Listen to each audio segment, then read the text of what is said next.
दोस्तों, ये जो बेल आप देख रहे हैं इसका नाम आईवी और इसका साइंटिफिक नेम अदीरा है और ये सैकोलेंट फैमिली से बिलोंग करती है।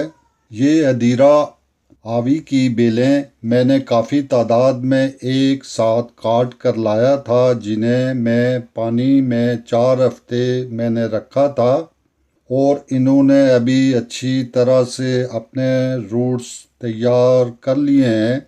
इनको मैं एक बालकनी के पॉट में आज लगाऊंगा, शिफ्ट करूंगा और एक बेल के प्लांट को एक छोटे से पॉट में भी लगाऊंगा, जिसे आप आगे वीडियो में देखेंगे।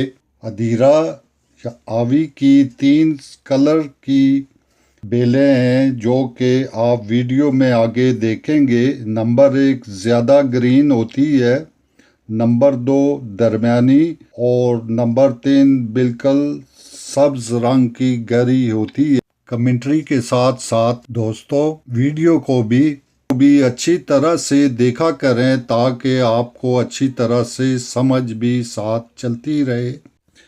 बेल के पत्तों को पानी में डालने से पहले इसके पत्तों को साफ कर देना चाहिए और कम से कम 6 से 8 सेंटीमीटर का वक्फा होना चाहिए, जहां से तमाम पत्ते पत्तियां हटा दी जाएं और जहां से पत्ते निकलते हैं वहां पर से नीचे से काट दें, क्योंकि जहां पर जोड़ होते हैं वहीं से रूट्स भी निकलते हैं। ये बेलनुमा आवी अदीरा सैकोलेंट बहुत आसानी से ग्रो हो जाती है। सर्दियों में तो आसानी के साथ चलती रहती है, मगर गर्मियों के महीने में थोड़ी तंगी में रहती हैं, क्योंकि अगर वक्त पर गमले या कंटेनर में पानी ना मिले तो वैसे ये अपने अंदर काफ़ी दिनों के लिए पानी जज़ब करती रहती है, जो कि इस्तेमाल करती है। अगर आप गर्मियों में छुट्टियों में जा रहे हैं तो इसकी ज़रूर केयर करनी चाहिए।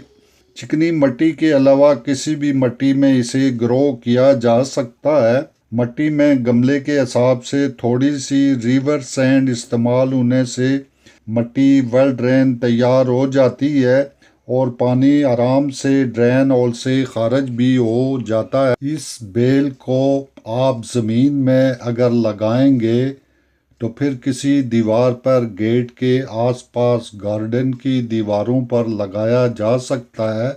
इसे आप अपने वरांडे के पॉट में भी लटका सकते हैं। इसको अकेले गमले में भी लगाएं तो ये ज़्यादा फैल जाए तो किसी स्टैंड स्टिक के साथ वगैरह का इस्तेमाल कर लेना चाहिए, या फिर अगर घर के अंदर रखें तो थोड़ा सा ऊपर करके रखें जहां से इसकी शाखें नीचे की तरफ लटकें। अगर आप इसे घर के अंदर रखें तो इसे कम से कम हफ्ते में 1-2 बार ज़रूर बाहर धूप में रखना चाहिए, ताकि किसी किस्म की इस प्लांट की रूट्स बाल को कोई बीमारी ही ना लगे और इसके पत्ते भी सरसब्ज ही रहें। अगर कंपनी की तैयार मिट्टी है वो वैसे भी वेल ड्रेन होती है, या वाटरिंग उस वक्त करें जब मिट्टी ऊपर से अच्छी तरह से खुश्क हो जाए, फिर भर कर पॉट में पानी डालें। बहुत ज़्यादा वाटरिंग भी ना करें। बारिशों का पानी, लगातार बारिशें हो रही हैं तो इस बेल को कोई फ़र्क नहीं पड़ता, सिर्फ पॉट का ड्रेन और अच्छी तरह से काम कर रहा हो, जहाँ से पानी की निकासी अच्छी तरह से होती रहे। फ्लावरिंग करने वाले प्लांट्स का फर्टिलाइज़र जो है वो इस प्लांट को नहीं देना चाहिए। इसको सिर्फ सब्ज पत्तों वाला ही फर्टिलाइज़र देना चाहिए ताकि इसके पत्ते हरे भरे रहें। वैसे कोई इसको ज़्यादा फर्टिलाइज़र की ज़रूरत नहीं होती। गर्मियों के दौरान आपके मुल्क में अगर बहुत ज़्यादा गर्मी होती है इस प्लांट को किसी शेडी एरिया में रख देना चाहिए ताकि इसकी पत्तियां गर्मी से ना जलें और ना ही धूप इसके ऊपर ज़्यादा पड़े। तो सर्दियों में इसके लिए कोई इतनी केयर की ज़रूरत नहीं पड़ती, सिर्फ बर्फ़बारी से थोड़ा बहुत इसको ढांप देना चाहिए या बचा लेना चाहिए।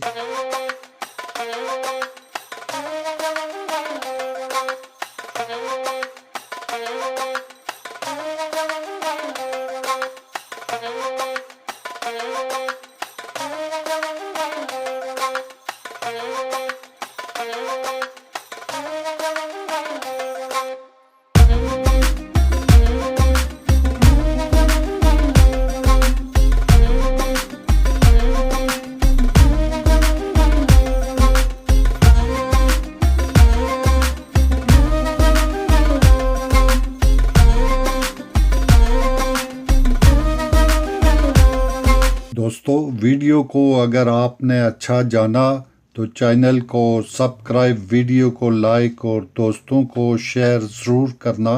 मिलेंगे फिर किसी नए वीडियो के साथ। Okay, bye.